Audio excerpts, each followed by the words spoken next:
Hello, 6th grade Bobcats. Mr. Flato here. Welcome back to what I hope will be a great week for you here at the Helena Middle School. Big thank you to Miss Erickson and Mr. Kepler last week for allowing the school counselors to come into the classrooms and for us to give you guys some guidance on a couple of very important topics that you guys let us know was what you wanted to hear about. Going to continue on this with Friendship Dartboard Part 2. It's going to be a little bit of a review of what we talked about last week in terms of subgrouping in how we're all our own people and how your friendship circle is going to evolve and refine itself as time goes on, and how that's a natural process. In answering that question, who am I? And as you start to figure out who you are, you're going to have a better understanding of those friends around you. So again, thank you, Mr. Kepler. Thank you, Miss Erickson. And we are off and running on this week's Bob lesson. Hope you guys go out and make it a great week. All right, this week's Bob lesson is titled Friendship Dartboard Part 2. Don't get confused. It's going to be a little different variation from last week.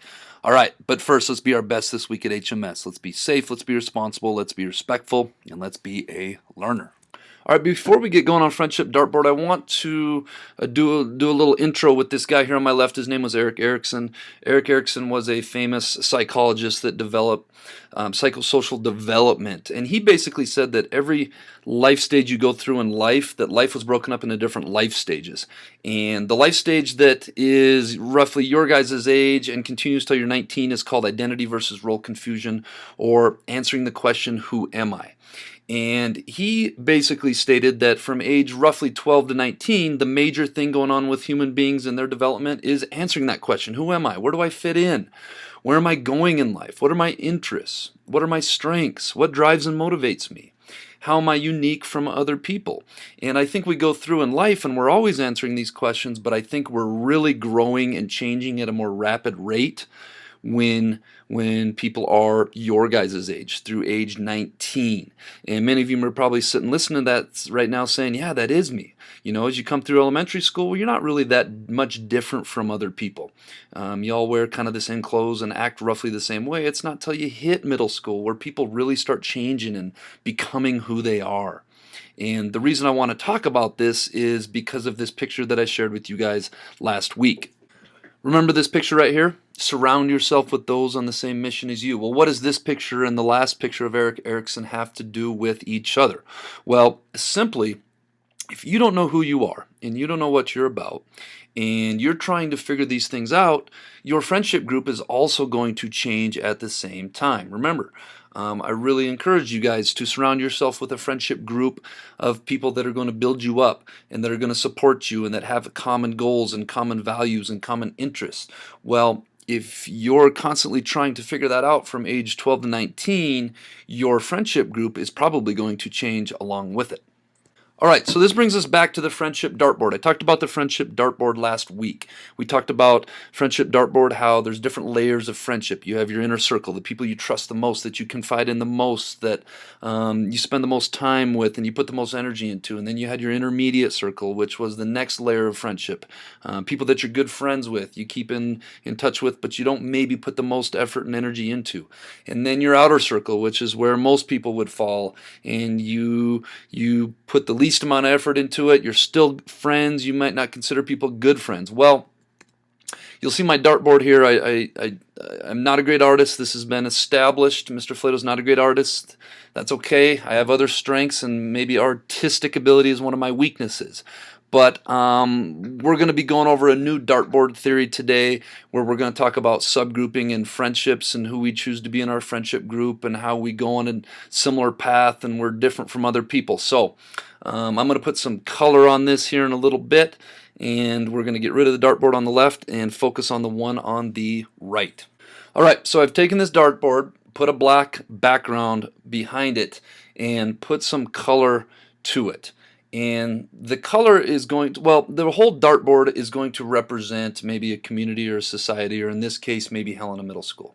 And you'll notice that on this dartboard, I've got some different colors. In the upper right, I've got an orange. On the right, I've got a blue. On the bottom right, I've got a yellow. On the bottom left, I've got a white or a silver. On the left, I've got a darker blue, and on the upper left, I've got a green.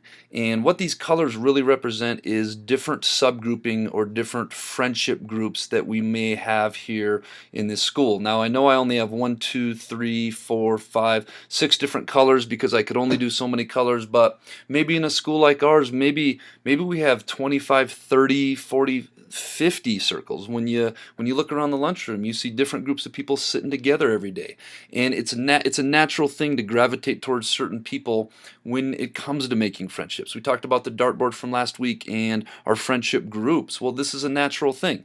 Matter of fact, in the counseling world, we call this subgrouping, and these are the people that within the group that we choose to spend and hang out and spend our time with. We spoke before about people who are probably in your subgroup or your friendship circle. These are people that you share similar beliefs with. These are people that share similar interests as you. These are people that share similar values as you. These are people that you just relate to. You just happen to relate to one another. And these are people that share similar goals as you. When we talk about the Lions, surround yourself with people on the same that have the same vision and the same goals as you, and that are on the same mission as you. And this is what friendship groups are really about. Now, let's pretend that you're 11 to 14 years old when you are starting to explore who you are and who is in your friendship group.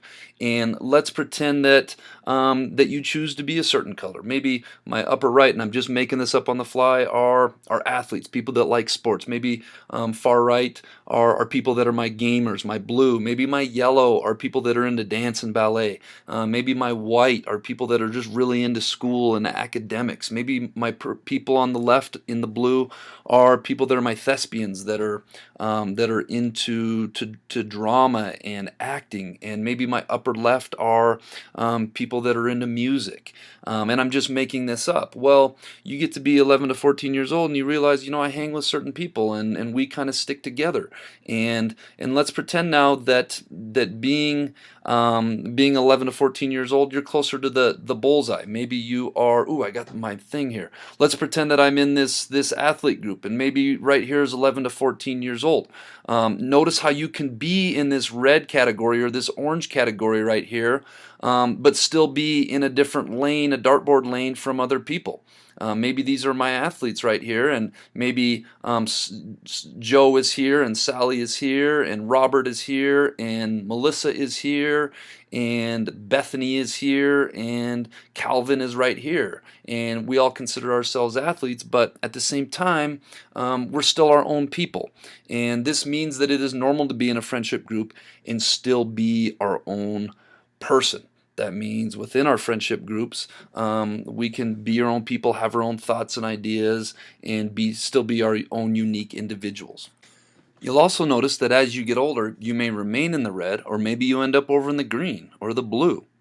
And the thing I want you guys to know is that's normal too. Maybe you start out where sports are really important to you, and then maybe you get into music, or maybe you get into thespians and drama or gaming or dance or whatever it is.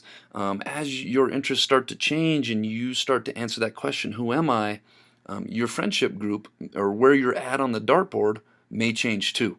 And the most important thing I want you guys to know is that is a normal thing. Now, let's pretend by the time you're in high school, you're still in the red and you're outside and further away from the bullseye. You'll also notice that you're further away from other reds because you're continuing to become your own unique person. So let's pretend that as a middle schooler you were in red and you started here, and maybe your best friend was over here. So you started here, if you can see on my arrow, and your best friend started here. Well, let's pretend that as you get into high school, now all of a sudden you're still in the red, and maybe you're way over far left on your red, and maybe your best friend is over here still in the red. Well, you'll notice that this distance is further away than this distance. And what that really means is you can still be friends with people in your subgroup, and you can still be true to who you are, and you and your friends are still in the same friendship group, but you're becoming your own people, and you guys are growing and you're becoming different. And I want you to know that that's an exciting thing. And the reason that I did this lesson and the reason that I wanted to talk about this is because so many times I talk to 6th grade students who were friends with somebody in elementary school, and now that they're in middle school, they've become friends with other people, and maybe they grow apart from some people. Or maybe I talk to 8th grade students who used to be really good friends with so and so, and just over the years they've changed, and that other person has changed, and they are now better friends with other people that they didn't used to be friends with. And as you get into high school, and as you get into post high school, you're going to continue this. I think my inner circle, going back to last week's dartboard, the people that are in my inner circle weren't even on my dartboard period when I was in middle school or high school, because I hadn't met them yet. Now all the people in my inner circle, or all the people in my color zone here, are people that are basketball officials, or coaches, or in education, and those are the people that I hang out with, and that's a normal thing. And some of the people that used to be maybe in my color realm, or maybe that I was really tight with when I was in middle school or high school, I don't really keep in touch with anymore, and that's okay. That's a normal thing, of normal part of growing up.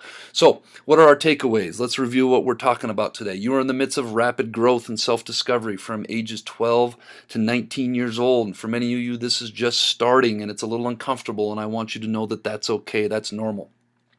And this is going to cause your friendship circle to grow, evolve, and change. And having a changing and evolving friendship circle is a normal thing.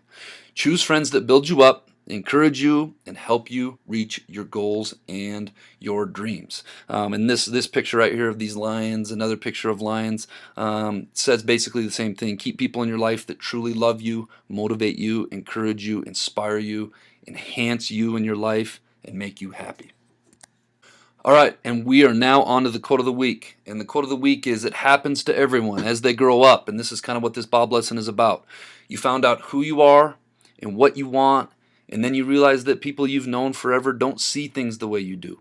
So you keep the wonderful memories, but you find yourself moving on and making new friendships, and making new friendships with people that share your same vision, share your same goals, find interest in the same things in life, so on and so forth. All right, that brings us to this week's JellyBean Questions of the Week winners, who are Owen Gomez, Meds, Jasmine Lindsay, Allie Wallace, and McKenna Zeitz. The answer to last week's JellyBean Question of the Week was the letter M. This week's JellyBean Question of the Week is, if you were running in a race and passed the second place person, what place are you in? If you think you know, submit your answer to the Bob box no later than Friday. All right, Bobcats, let's go out and make it a great week.